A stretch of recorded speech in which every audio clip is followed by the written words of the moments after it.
which he said is the root of the problem, all Labour's fault. Okay, thank you, Matt Cole. It's 8 minutes past 5. Matt Cole in Westminster, but why did our local clinical leaders decide to put their name to the letter warning that A&E is at the limits of its tolerance? Well, I asked that very question to Chris Hetherington. Chris Hetherington is the Clinical Director of Emergency Medicine for the Worcestershire Acute Hospitals NHS Trust. Well, I think we've seen a combination of unprecedented sustained demand and acuity on the emergency care system across the West Midlands and also across Worcestershire.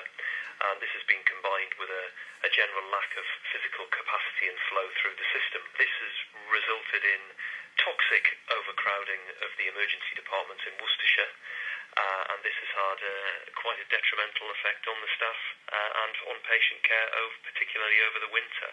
And what is the main problem here? Is it too many people getting ill? Is there not enough staff to deal with it? Not enough money to pay for the needs of A&E in the county? What is the main problem? Well, I think we have almost a perfect storm, really. We have unprecedented demand in terms of the numbers coming through the door. The patients that are coming through are generally getting older and becoming more complex and more frail, and therefore taking longer to fix if they require admission. There are obviously limitations with the sort of out-of-hours cover that's provided, and patients often have no alternative but to pitch up at the emergency departments for healthcare. We've also seen problems in terms of capacity in the system. There's been multiple instances of wards being closed for norovirus, for example, which has impacted on our ability to cope with the numbers coming through. And you add into the equation problems in the community with access to social care and the capacity in the community side. So that will impact on discharging patients that are actually fit to leave the acute sector, but end up having to stay, resulting in a knock-on effect in the emergency department at the front door. So the only point in the pathway, really, where the pressure is really felt and the pimple, if you like, is allowed to burst, is in the emergency department itself. And that results in really severe overcrowding and really quite unpleasant working conditions and conditions that sick patients have to put up with. Are patients' lives being put at risk? Well, the care that's being provided, the staff have performed heroically over the winter and the spring. I can say that hand on heart. And at times they've been under extreme pressure.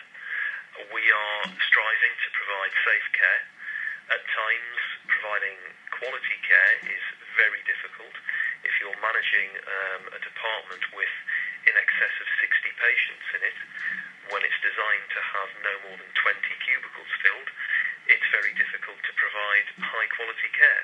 But we end up aiming to provide safe care, but obviously what we would like to do is provide the highest quality, and that's compromised when you're managing patients in corridors, I'm afraid. So at the moment you're not providing the highest quality care you would like to because of the numbers using A&E? It's impossible. The highest quality of care that we can provide in the UK is, world-class standard. And as I said, when you're overstretched and overcrowded, the evidence is quite clear. In-hospital mortality rates go up when there is overcrowding in the emergency department, and patients have to wait excessive lengths of time to be seen, treated and found a bed in the system.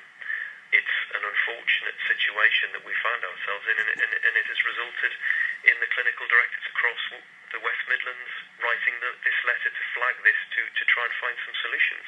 And what would you like the Health Secretary to do? Well, there has to be a systematic approach to this. There's got to be an approach that somehow can tie in a reduction of demand on the front door, which means shifting urgent care from the acute sector into the community. There needs to be robust systems in place that allow flow to occur through the emergency system and through the acute sector, and we need robust and strong leadership and systems at the back door through social care and through the community to enable us to discharge patients in a timely fashion. Only by doing that can we free up resource at the front door at the emergency departments to make sure that those departments are functioning in a safe and quality fashion. It's actually quite concerning, isn't it, listening to that? Chris Hetherington, who's the Clinical Director for Emergency Medicine at the Worcestershire Acute Hospitals NHS Trust. We did ask the Wye Valley NHS Trust to come on tonight. We only have this statement. The